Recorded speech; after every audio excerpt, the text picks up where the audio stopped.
今日嚟同大家分享一下可以帶起我哋財運嘅幾粒吉星。第一個咧係國印星，主打職場嘅升職同埋突破，進而帶動我哋正財嘅增長。職場表現非常之突出，而管理層咧容易獲得項目嘅分紅，技術崗從業者亦都容易通過一啲專利變現，增加額外嘅正財收入。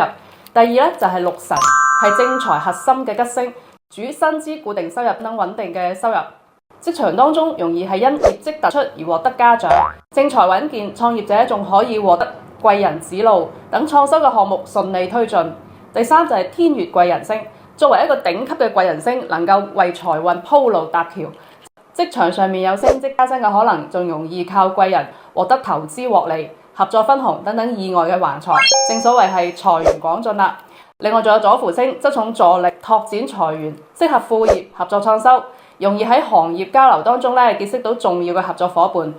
敲定一啲大額嘅訂單，輕鬆就獲得橫財。仲有一粒吉星就係福星，佢可以穩定我哋嘅財富根基，減少財運嘅波動，工作開展順暢，正財表現突出，理財上面可以避開虧損，實現財富穩步累積，適合推進大項目嚟拓展財源。你嘅生肖喺2026年有冇以上嘅吉星入到我哋屋企呢？如果有嘅話，可以留意我哋嘅合集同埋入群，我哋會持續更新內容。記得點讚關注哦。